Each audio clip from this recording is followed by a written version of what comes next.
গুলো মানুষ ইসলাম কবুল করেছে, আর অন্যান্য ধর্ম থেকে কতগুলো মানুষ সনাতন ধর্ম কবুল করেছে। বাবার কাছে যখন কাগজটা শোনানো হলো, এই 6 বছরের ভেতরে অন্যান্য ধর্ম থেকে 13 লাখ মানুষ হিন্দুস্তানে ইসলাম কবুল করেছে। জোরে একবার বলুন সুবহানাল্লাহ। 13 লাখ। আর অন্যান্য ধর্ম থেকে বাবা মাত্র 30,000 লোক सनातन धर्म कबूल करेছে। बाबा इसका अंतर कितना है? अंतर माने হচ্ছে यार पार्थक्य কতটা। बाबा बोलले आसमान और जमीन का फर्क है। वास्तव কথা आसमान और जमीনের फरक। ভেবে দেখুন, যারা বলছে ইসলামকে মিটিয়ে দেব, তাহলে নিশ্চয়ই ইসলাম কবুল করার দলটা একটু কম হতো, ঠিক কি না? কথা বলেন। কেউ বলতে পারবেন এদের গলায় কে তলোয়ার লাগিয়েছে? এদের কাছে কে চোর জবরদস্তি বলেছে কালমা পড়ো? বড় কষ্ট লাগে।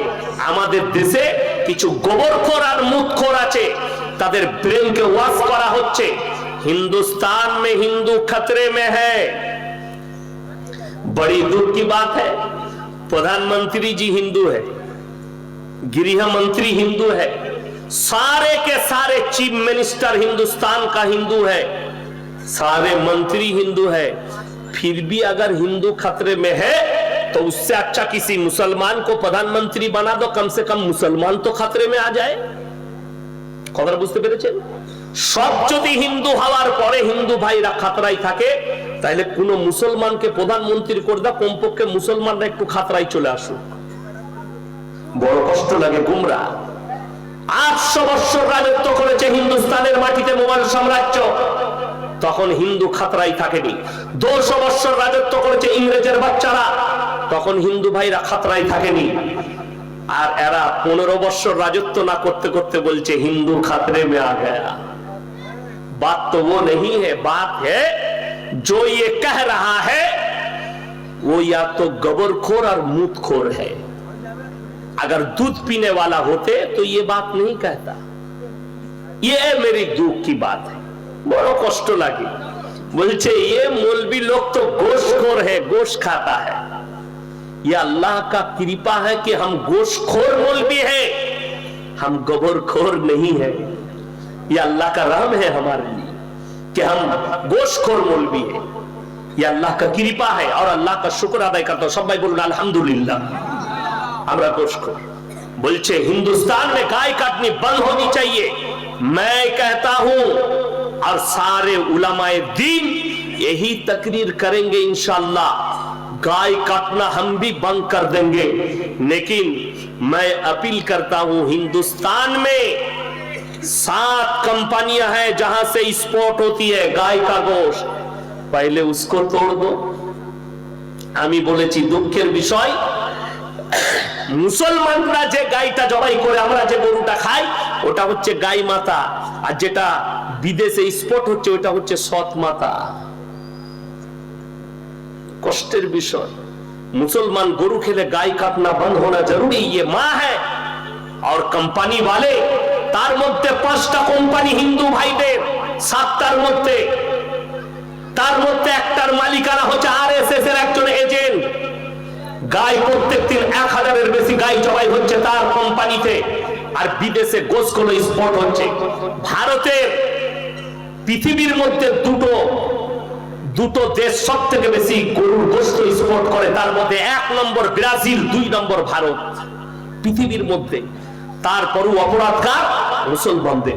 আজকে দুঃখ লাগে কিছু শিক্ষিত আমাদের যুবক, কিছু শিক্ষিত যুবতী স্কুলে পড়ে, কলেজে পড়ে, ইউনিভার্সিটিতে পড়ে, তাদের ব্রেনে ঢুকেছে যে হযরত মুহাম্মদ মুস্তাফা সাল্লাল্লাহু আলাইহি ওয়াসাল্লাম তিনি 6 বছর বয়সে মা আয়েশাকে বিবাহ করেছেন। অভিযোগ করে না?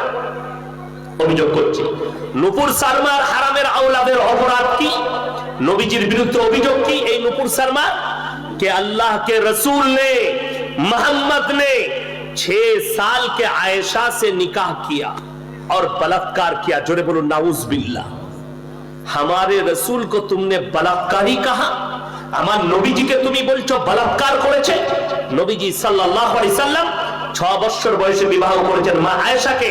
আর 9 বছর বয়সে সংসার শুরু করেছেন। আল্লাহর নবী 11টা বিবাহ করেছেন, তার মধ্যে 10টা বিধবাকে, জোরে বলুন সুবহানাল্লাহ। আল্লাহর হাবিব সাল্লাল্লাহু আলাইহি সাল্লাম পৃথিবীর মধ্যে তিনিই একমাত্র প্রথম ব্যক্তি যিনি আজ থেকে 1400 বছর আগে একটা বিধবাকে, একটা নারীকে মর্যাদা দিয়েছেন, জোরে বলুন সুবহানাল্লাহ। আমার এখানে যদি কোনো অমুসলিম ভাই থাকেন ইউটিউব আর ফেসবুকে, যে আমার অমুসলিম ভাইরা বয়ান শুনেন, অনুরোধ করছি তুমি তোমার পণ্ডিতকে জিজ্ঞেস করো, তোমার ধর্মের ইতিহাস করো। এই ভারতের মাটিতে একটা প্রথা ছিল, প্রথাটার নাম হচ্ছে সতী দাহ প্রথা। মানুষ মারা গেলে চিতাতে জ্যান্ত অবস্থায় তার স্ত্রীকে পুড়িয়ে দেওয়া হলো। বন্ধ করলেন কে? রাজা রামমোহন রায়। কোথা থেকে? বায়োডাটা অফ মুহাম্মদ সাল্লাল্লাহু আলাইহি সাল্লাম। আল্লাহর হাবিব সাল্লাল্লাহু আলাইহি সাল্লাম নিজের জীবন দশায় বয়স মাত্র 25 বছর, আর প্রথম বিবাহ করলেন 40 বছরের বিধবা হযরতে খাদিজাতুল কুবরা রাদিয়াল্লাহু তাআলা আনহাকে, জোরে বলুন সুবহানাল্লাহ। 40 বছর বয়স, নবীজির বয়স মাত্র 25 বছরের যুবক, বিবাহ করলেন। এইখানে মধ্যখানে একটা কথা বলে দিই, নদিয়া ডিস্ট্রিক্টের একটা ছেলে ফোন করেছিল, স্যার আমি ব্যাচেলর, বিয়ে শাদী হয়নি, আমার গ্রামে একটা মেয়ে 24 বছর বয়স বিধবা হয়েছে, আমি কি তাকে বিয়ে করতে পারি? এমন ইসলামে কোনো বাধা নেই, কেন করবে না? ভালো জিনিস, নেকি পাবে। বলছে আমার পরিবার, আমার মা বাপ বলছে এটা নোংরা কাজ, লোকে কি বলবে। আমি বললাম তোমার মা নামাজ পড়ে? জি। তোমার আব্বা নামাজ পড়ে? জি। আমি বললাম নামাজ পড়তে পারে, দিন কিন্তু তাদের কাছে নেই। তাদেরকে জিজ্ঞেস করো, এটা যদি সমাজের বুকে খারাপ কাজ হয়, আল্লাহর হাবিব সাল্লাল্লাহু আলাইহি সাল্লাম